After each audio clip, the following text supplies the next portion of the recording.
Bonjour à tous, c'est la chaîne Techno. Je vais m'acheter un porte-voix comme ça. On est toujours au JTEX ici à Dubaï et on va s'intéresser à un produit qui n'est pas encore sorti, qui est sur le stand d'HP et qui est assez impressionnant. Ça s'appelle le Vantage. On vous montre ça tout de suite.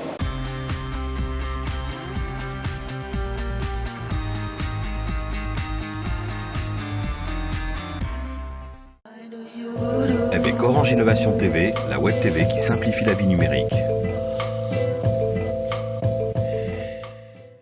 Alors le Vantage Multipoint est un produit qui sort des labs de HP, qu'on n'a pas encore commercialisé.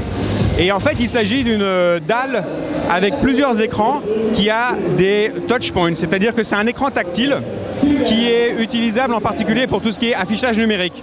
Donc vous voyez derrière vous la superficie, ça fait à peu près 2,50 m de long sur 1,50 m de hauteur. Et en particulier, on peut penser à des utilisations dans le domaine de l'affichage numérique, le marketing digital. Donc on est en train de tester ce concept avec plusieurs grandes enseignes en ce moment. Mais en fait, donc ça tourne sous Windows, hein, c'est un gros ordinateur, on va dire, c'est ça? C'est un gros ordinateur qui peut servir justement pour tout ce qui est affichage digital, tout ce qui est jeu aussi. On a quelques applications, vous voyez tout le monde qui est autour en train de jouer. Attirés, hein. Les gens sont complètement attirés, complètement excités par cette nouvelle tablette géante, on pourrait presque dire.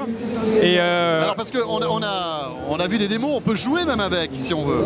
Alors on a plusieurs types de jeux, beaucoup de jeux sous Windows sont disponibles évidemment puisque ça tourne sur Windows. Je ne sais pas si vous avez vu tout à l'heure la version Angry Birds en géant, avec le petit oiseau qui est pas si petit que ça. Non, mais on a vu l'espèce de pong là. On a vu un espèce de ping-pong. On a aussi beaucoup de jeux, et là je crois que c'est ce qu'ils sont en train de faire, où on peut reconnaître de la musique. Il y a tous les jeux qu'on peut avoir sous Windows qui sont disponibles là-dessus. Donc c'est pour tout ce qui est entertainment, tout ce qui est partie amusement numérique, il y a peut-être des applications là. Bon, alors c'est pas la peine de se précipiter dans les magasins, hein. C'est pas disponible tout de suite. Là, vous testez pour voir comment ça marche et ce que ça donne. Voilà, c'est un produit, comme je le disais, qui sort des HP Labs, des laboratoires de HP. C'est un prototype. Et on est en train de regarder comment on peut amener ça sur le marché. Est-ce qu'il y a un marché pour ce type de produit-là ou pas? À votre avis, ça peut avoir un marché pour le grand public ou c'est vraiment réservé aux professionnels? Je pense que le premier marché qu'on va adresser sera plutôt à usage professionnel. Réfléchissez, vous rentrez chez un concessionnaire automobile et vous avez la possibilité de voir votre voiture en bleu, voir votre voiture en rouge.